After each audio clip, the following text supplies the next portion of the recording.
Les récepteurs, 2. Un ligand N marqué interagit avec un récepteur R avec une constante de dissociation à l'équilibre de 10 nm.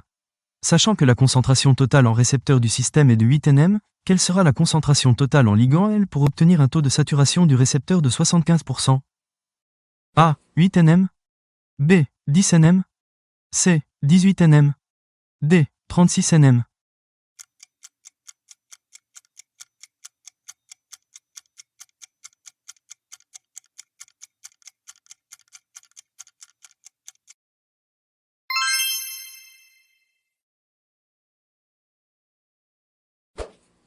En présence d'un inhibiteur compétitif de l'interaction ligand-récepteur précédente, utilisé à la concentration I de 30 nm, le KD apparent observé pour le ligand marqué utilisé précédemment est de 60 nm. Quel est le Ki de l'inhibiteur? A. 6 nm. B. 10 nm. C. 20 nm. D. 30 nm.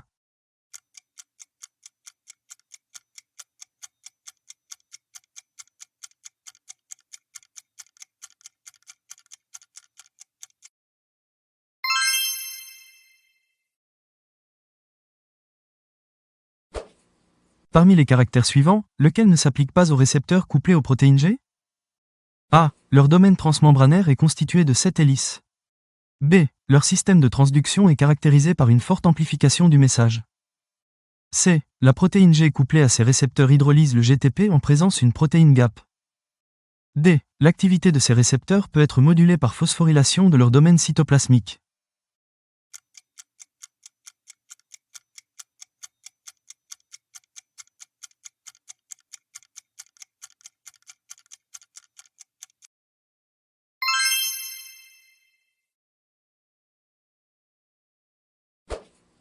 Parmi les ligands suivants, lequel n'agit pas via un récepteur nucléaire? A. Les hormones stéroïdes. B. L'insuline. C. L'acide rétinoïque. D. La vitamine D.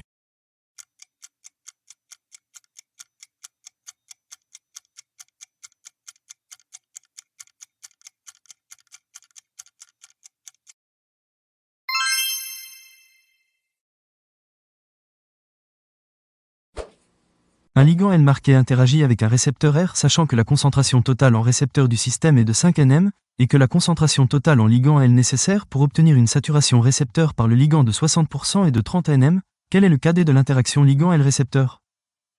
A. 3,5. B. 6.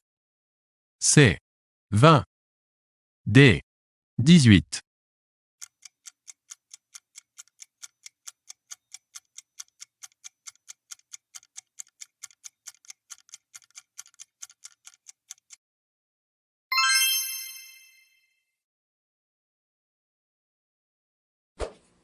Le récepteur nicotinique de l'acétylcholine.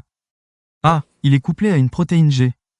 B. Il comporte un canal à travers lequel le passage des ions sodium est facilité par des couronnes de charge négatives. C. Il est inactivé par l'acétylcholine estérase. D. Il comporte une seule sous-unité transmembranaire.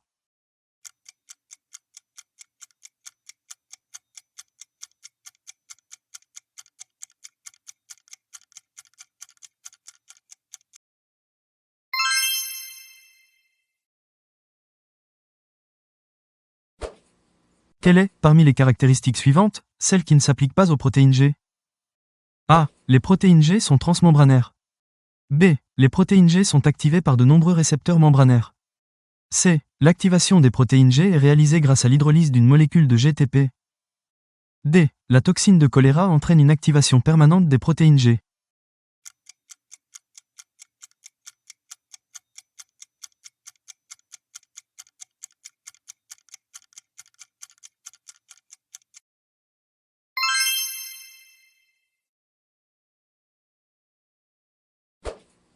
Parmi les propositions suivantes relatives aux récepteurs membranaires, lesquelles sont vraies?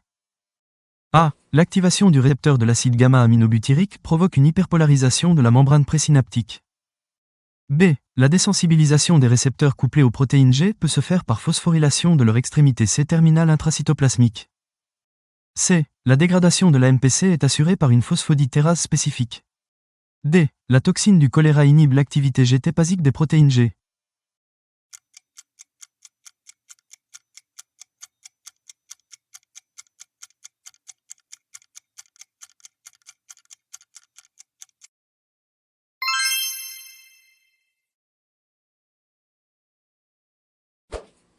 La stimulation d'une adénylcyclase membranaire par la fixation d'une hormone sur son récepteur.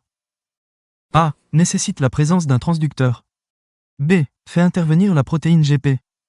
C. Entraîne la formation des '(AMPC) qui agira sur une protéine kinase. D. Entraîne une amplification du message hormonal.